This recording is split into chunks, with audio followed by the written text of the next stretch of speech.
Fit, active, healthy, happy, enjoying the prime of your life. Looking out for your health and wellness, this is Health Talk with Fred Lowry from Lowry Drug in Statesville. Visit Fred at his store, conveniently located on Hartness Road in Statesville.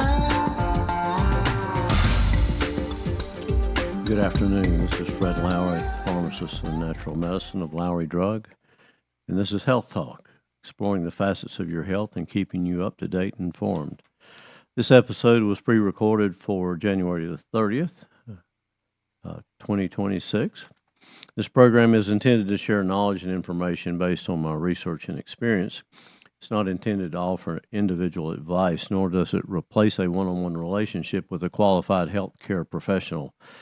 Your daily choices are yours and have more to do with your health than anyone in the healthcare field.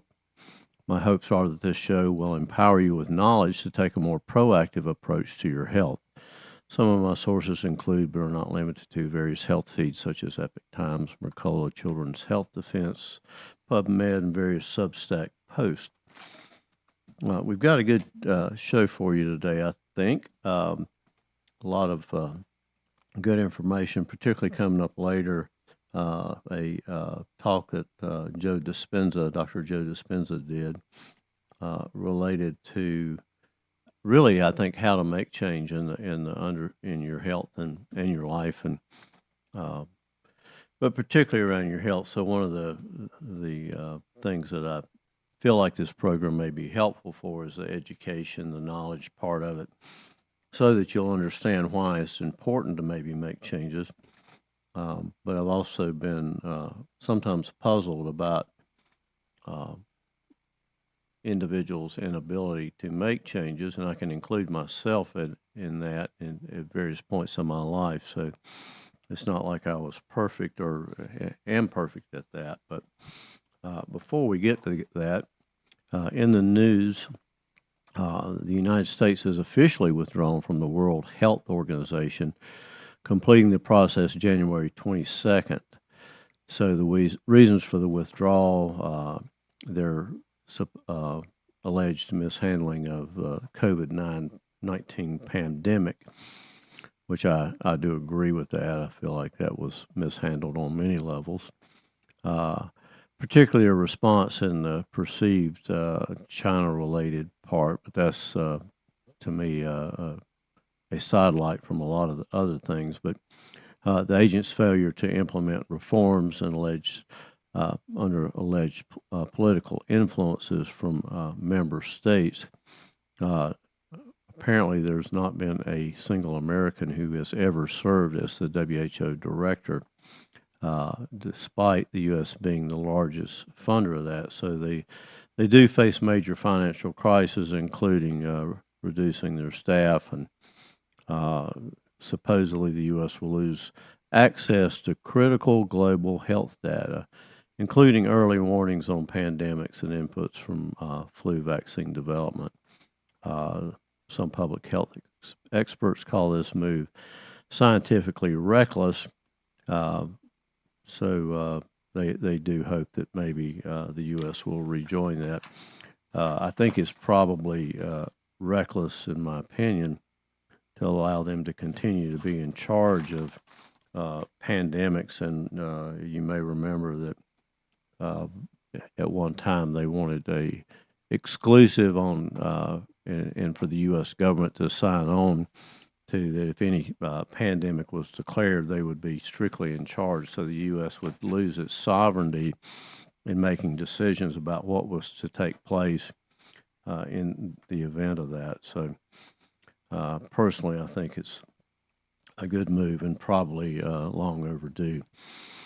Another thing in the news, and this has been out before, but basically the concept of our American cheese being made with genetically modified ingredients. Apparently, 90% of American cheese is produced with enzymes that are genetically modified. This was a Pfizer, Big Pharma's Pfizer product that had come out with this. And as a sidelight commentary, a lot of those single-serving cheeses and That's not really cheese, and certainly not healthy. And the product that's the macaroni and cheese powder, that's not cheese. If you're going to cook this stuff, use the real thing. It's just the rest is really just junk.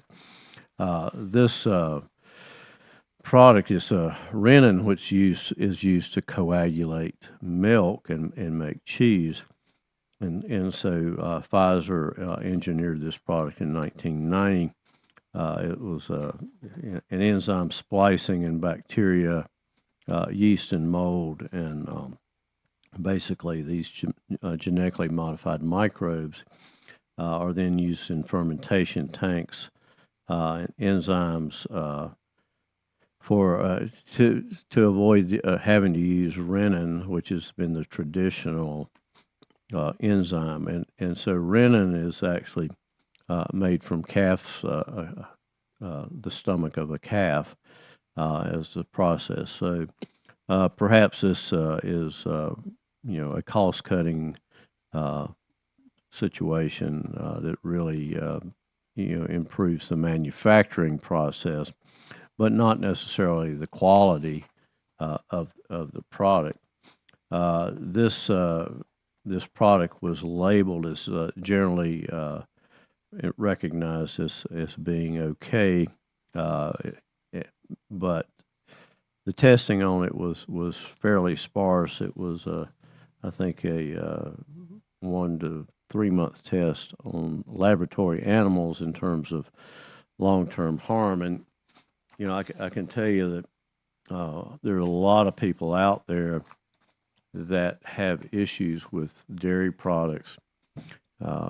Dairy, in this case, can be very mucus forming, and so people with chronic sinus issues, children with issues around ear infections, that type of thing. Dairy is kind of one of those things that can be part of that, and it makes me wonder really if the genetically modified part of that is part of that process, because true dairy in the traditional sense, while it could be problematic for some, is should be a relatively healthy product. It is, after all, the way that product is presented in nature. So I can tell you out of personal experience that I can consume cheese that's made from another country, but I don't do as well with American-made cheese. So maybe that's the answer to that.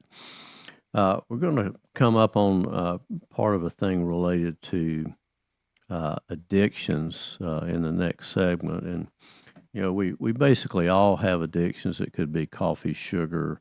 Obviously, some of those are more socially acceptable. Screen time becomes an issue.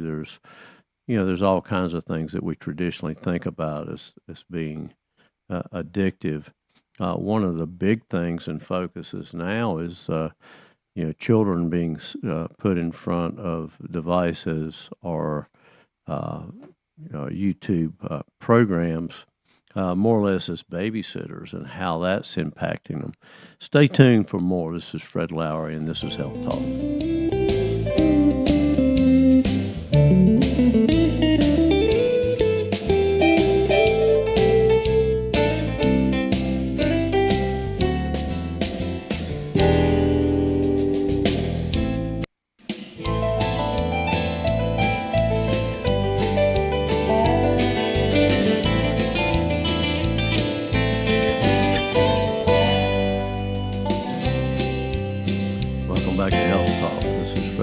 Pharmacist and doctor of natural medicine. The article was a Mercola article, The Hidden Dopamine Trap, Escaping Screen Addiction and to Reclaim Your Joy. But it was primarily centered around children and screen time. And part of this is there's actually a tendency to use these programs for for toddlers, and it's not obviously a great thing. You see the kids with phones and interacting, and so I think everybody could probably agree it's probably not a good idea. I'm not sure what the complete answer to that, but there have been parents that have limited or banned screen time because they realize how it's negatively impacting the development of the nervous system. So you might even think about this as a modern toxicity children are bombarded with. So, it's like these individuals, can't be without this. I mean, there's a lot of studies or research papers that show as much as 22% have a full-on tantrum as a side effect of excessive screen time. 27% irritability, 24% mood swings. This programming is highly addictive and is designed to be that way.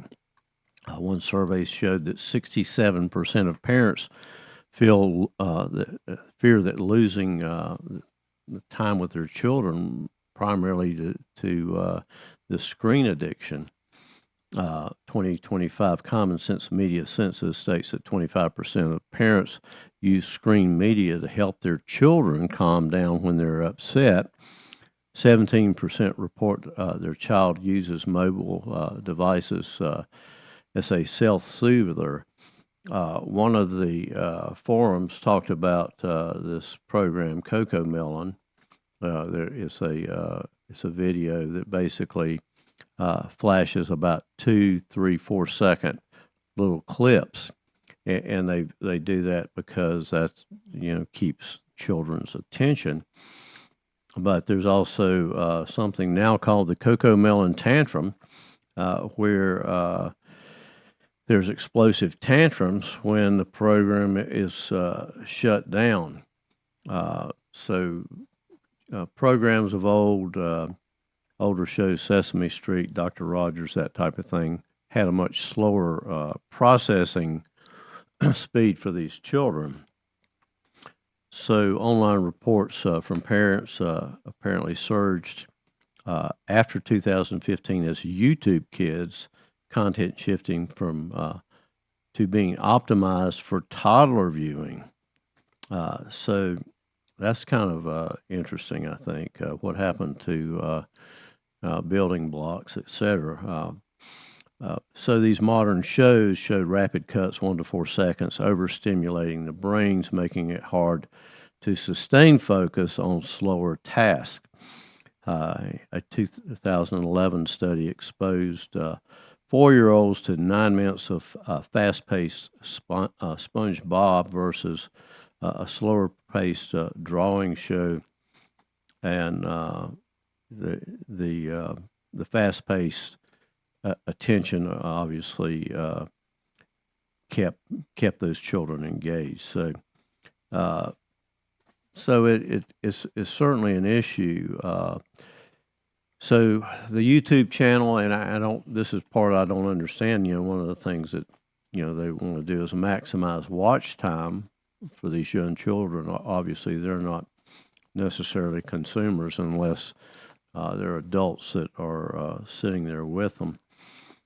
But when these programs are watched, it triggers the brain's orienting response. In toddlers, this reflex is especially strong, and Coco Melon exploits it 100 times per episode, creating a near constant dopamine loop. So dopamine is the addiction type chemical that we this associated with brain function and reward. And so the focus here is on the children and the toddlers, but there are a lot of young adults and adults kind of in the same kind of program. So these children optimize all the senses. Key implications here evidence has emerged that screens have been designed to be as addictive as possibly through the dopamine triggering stimuli. Many social media executives express regret about what their products have done to children's brains. Many of the exec techs actually send their kids to school where screens are banned. So, society is addictive enough in terms of all the things that are out there, but now we're training children quite young, and this makes changes in young brains that it's going to be there for many years, and we'll see later in the program how that fits together with adults that are older and making changes in our own health. But the interesting thing is that in the 1950s, the diagnosis was called MBD. It was a minimal brain damage. It was coined with hyperactivity. It was basically where there's neurological or behavior issues that are small. So this was kind of the forefront of attention deficit. And apparently these minimal brain damage symptoms overlap significantly with encephalitis and the DPT vaccine injuries and autism. But at that time, they found it could be treated with stimulants. Now, what they're saying here is a similar thing has happened with screens. Their dopamine-releasing nature is being used to counteract behavioral disturbances in vaccine-injured children. So the screen time is the stimulant, just like the prescription medication for these children. So one of the things that's mentioned here is that many parents don't have the bandwidth to handle misbehaving children, as they are forced to provide addictive technology, which transforms these children into lifelong users. It's basically kind of a economic servitude there in the making. So the writer of this article said that they believe that the problem with our society stems from the fact that our current economic system relies on people consuming as much as possible. This is problematic. The only way that you can keep people buying things that they don't need is by emotionally marketing the products to them. And for this reason, the marketing system has evolved to a sense of future gratification rather than contentment in the present, and make people feel miserable until they have something. So now, as this process takes place and the more and more dopamine hits that people get, the nervous system becomes depleted and fatigued. And so excess computer use is actually predisposes individuals to dopamine spikes.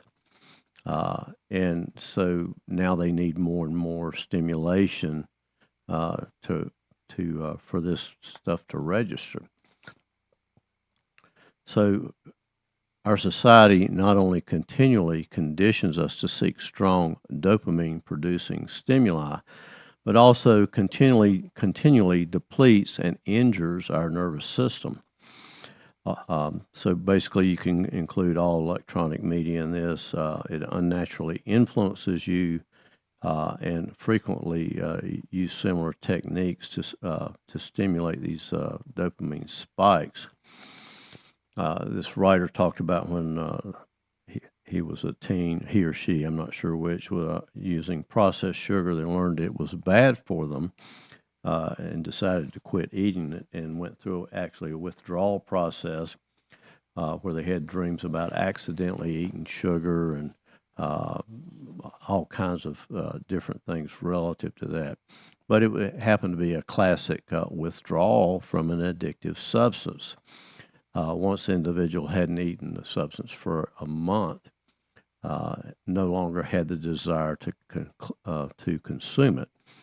So the two major conclusions: a significant amount of addiction comes, and I don't know where this jump happened, but comes from the microbiome. So basically, as you feed whatever you feed your microbiome, that grows more of the bacteria that influences mood. So basically, sometimes that microbiome plays a role in the drive to consume something. The body also has the natural ability to tell what food's good for it and rejects what's bad, which is a problem for the processed food industry. So the solution for them was to find out how to mix addictive type substances, which erodes the natural response of individuals. Pretty interesting stuff. Stay tuned for more health talk. This is Fred Lowry.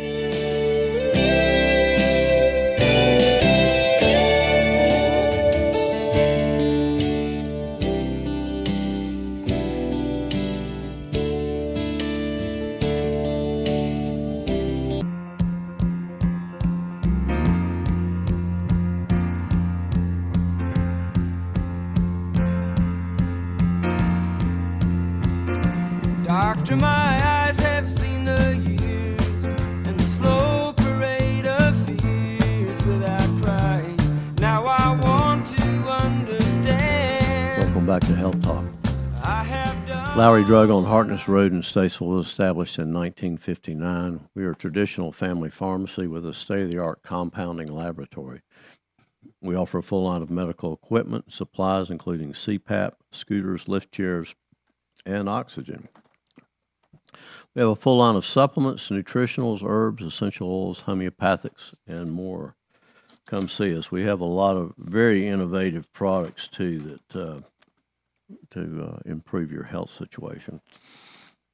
So as we're talking about health and making changes, one of the things I try to give you is information that is helpful so you have the background and basic understanding. And actually, as you learn things, you're improving your brain function and those connections. I've long been sometimes puzzled in terms of how people respond, and part of the reason for that is I relate to things differently than other people, and so which I think is important to note. But when I were to say something like, "Well, I want you to stop eating grains for a while," and it's like, "Well, I can't do that."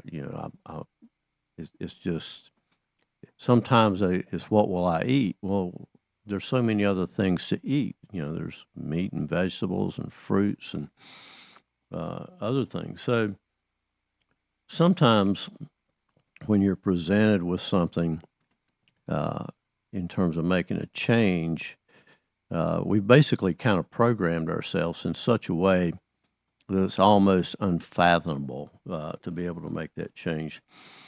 The solution for this in the end, and I'm going to read something here for you, is the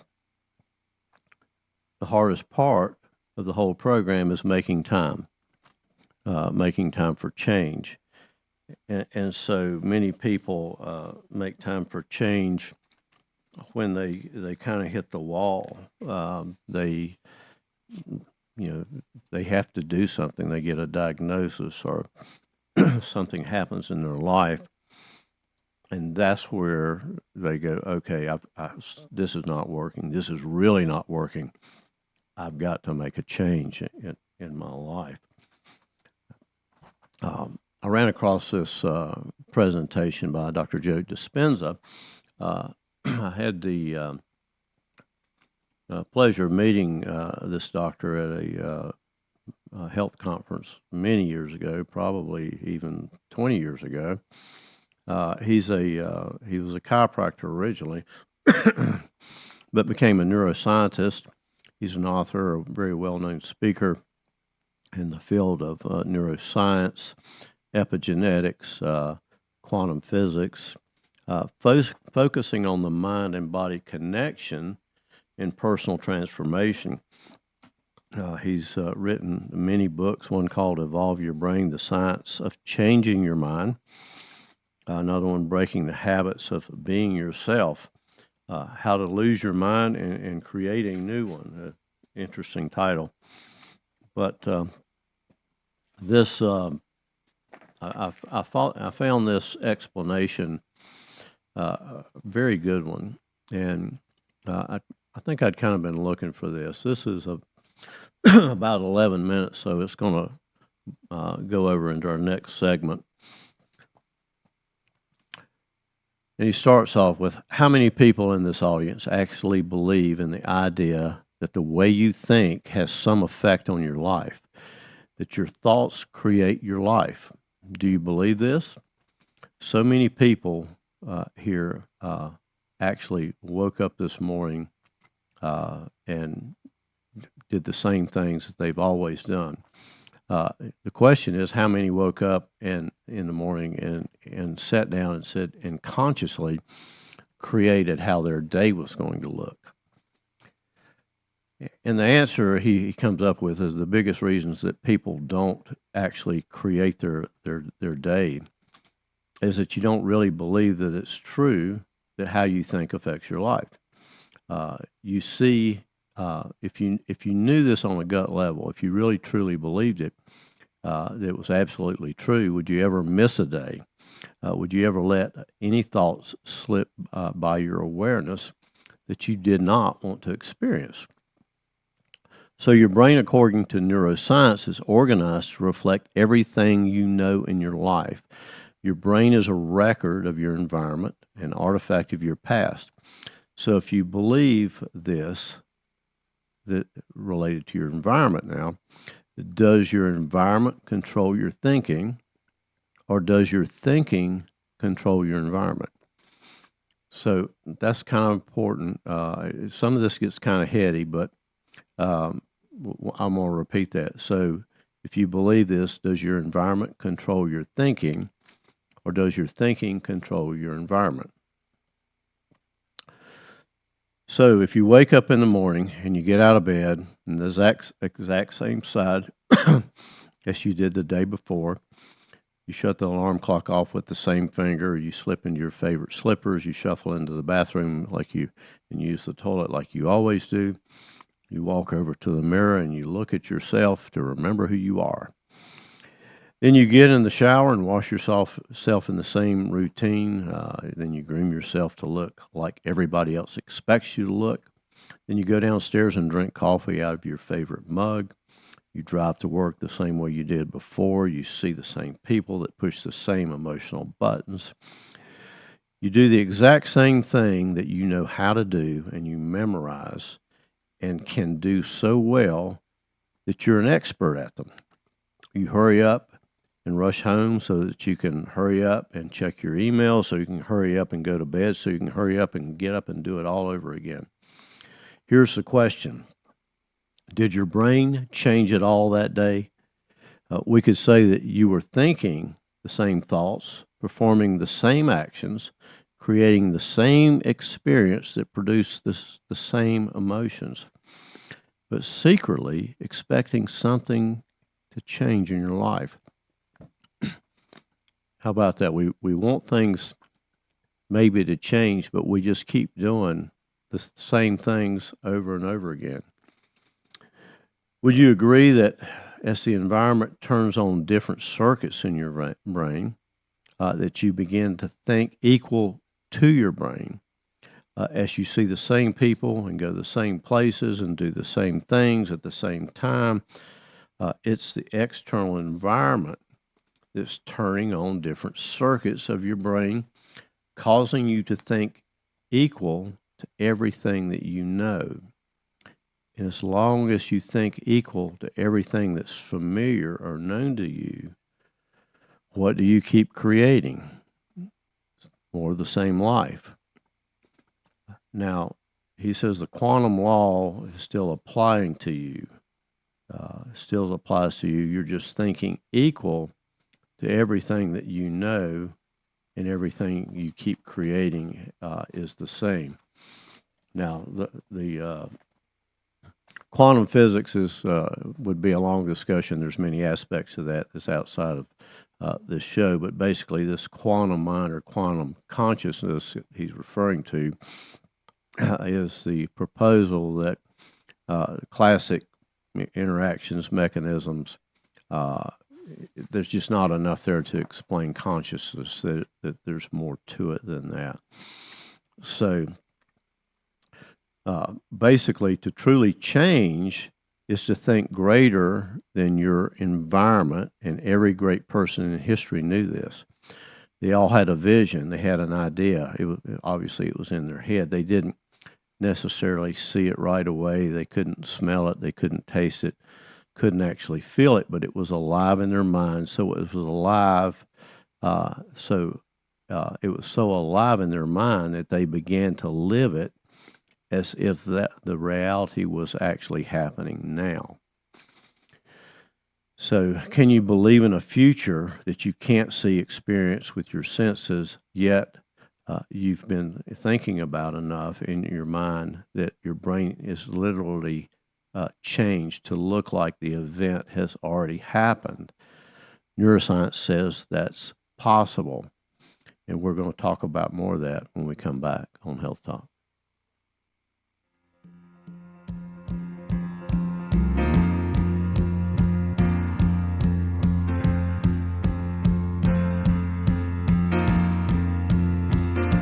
Doctor, my eyes have seen the years and the slow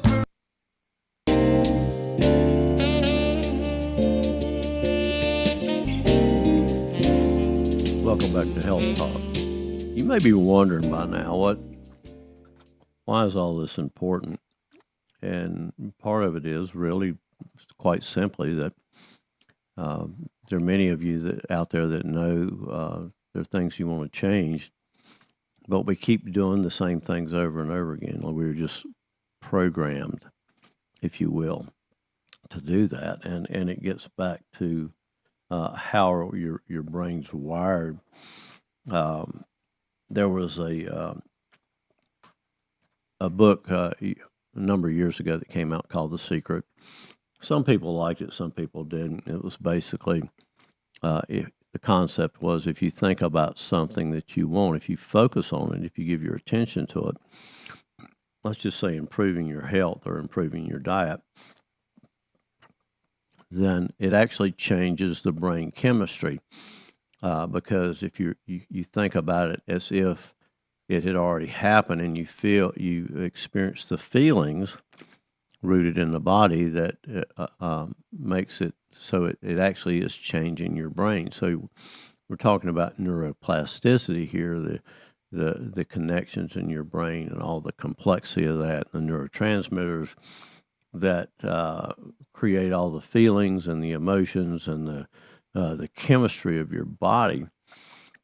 So one example of that was that you can have the things that you don't necessarily have now. As an example, we do it all the time. So if you decide you want a new pair of shoes, or you see something that a coat or whatever it may be, you don't really possess that, but you start thinking about it, and eventually you purchase it. So it becomes something real that you possess. So you kind of created that feeling. So even though you desired that, you created the feeling in your body. You didn't necessarily have it at that time, but you eventually got it. So that would be an example of the product here. That so if you believe in a future that you can't see or actually experience with your actual senses, but you've thought enough about it in your mind that your brain literally has changed, and it looks like the event's already happened. So now your personality creates your personal reality. Personality, personal reality. That's it. It's that simple. Your personality is made up of how you think, how you act, how you feel, And so your present personality is who is sitting here today. You have created this present personality called your life. Would you agree?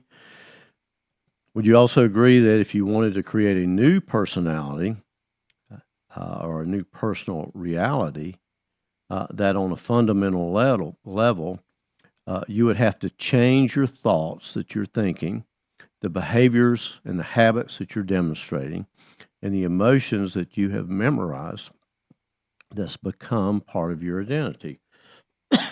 Pardon me. The problem that he sees is most people try to create a new personal reality with the same personality, a modification of that. He says it never works. You have to become somebody else. Now, that sounds extreme, but it can vary, obviously, in different degrees. So then, as you keep thinking about the same thoughts, performing the same actions, and living by the same experiences that produce the same emotions.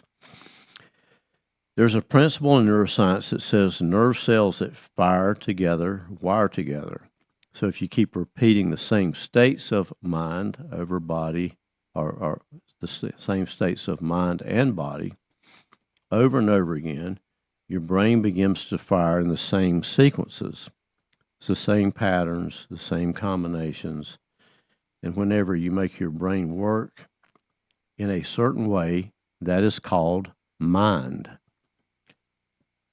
Whenever you make your brain work in a certain way, that is your mind. Mind is the brain in action.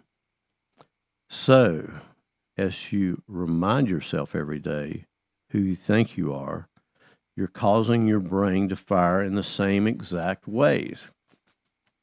And they fire in the same patterns over time. The brain moves to a very finite signature, and that's called your personality. Now, the box in your brain isn't literally a box, but it's mostly commonly wired neurologically, fired programs that run redundantly because we keep doing the same things over and over again. To change your mind, then, is to make your brain work in sequence. The new patterns, new combinations. To begin to make your brain work differently, this is what happens. You have to think in different forms.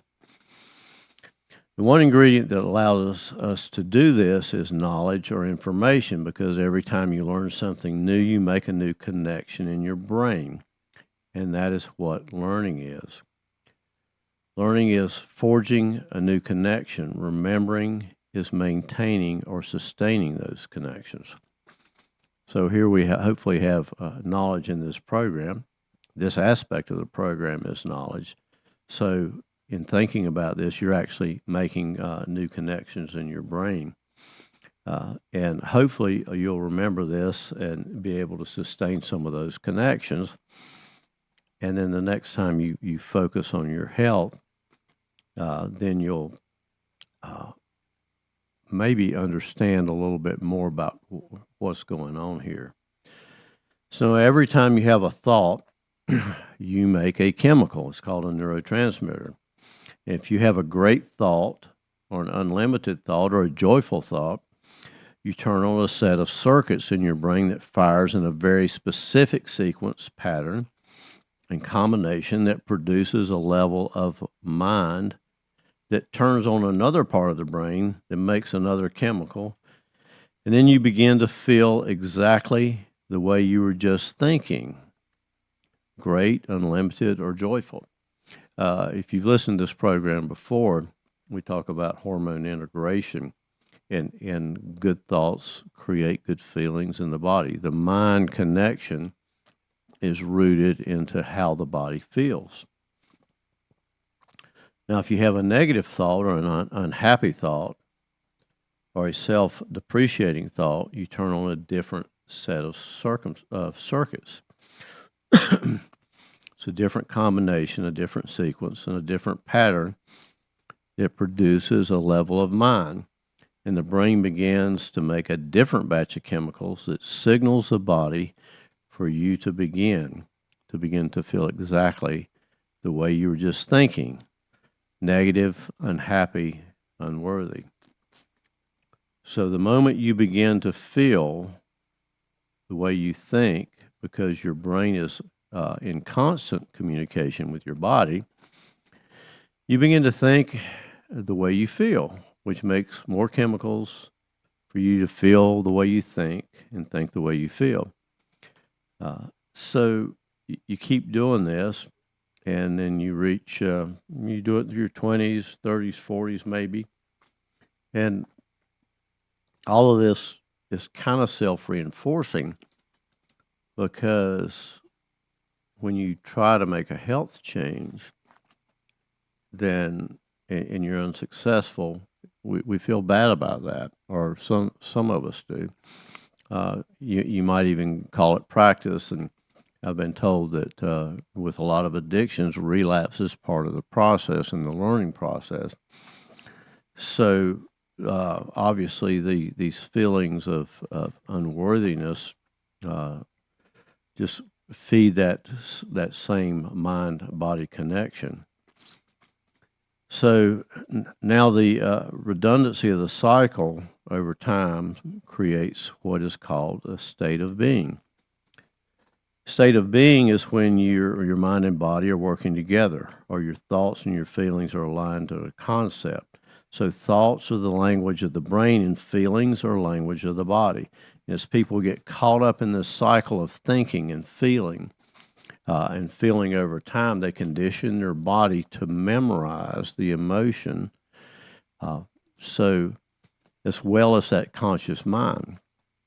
And whenever the body knows as well as the mind, it's called a habit. So this is what a habit becomes. I'm going to repeat that. When the conscious mind, when the body knows as well as the mind, the connection of the feeling and the thoughts. A habit is when your body is the mind. Now, 95% of who you are by the time you're 35 years old is set in memorized behaviors, a set of emotional reactions, beliefs, perceptions, attitude that run just like a computer program. So 5% of your consciousness now begins to work against the 95% of what you've already memorized in your life. So the person wants to think positively, but they feel negatively. They want to create their dream and shape their future and their future life, but they feel unworthy. That's mind and body opposition. So you have to recondition the body to a new mind. So many people here know someone who's memorized suffering. It doesn't have to be you, it can be anybody out there. So here's something that happens. We see someone that we think needs help, somebody in your family maybe, or a friend, and you ask them, well, did you see the DVD? Did you look at the link I sent you? Did you read that book? Hey, let's go out to dinner. Yeah, the answer is no.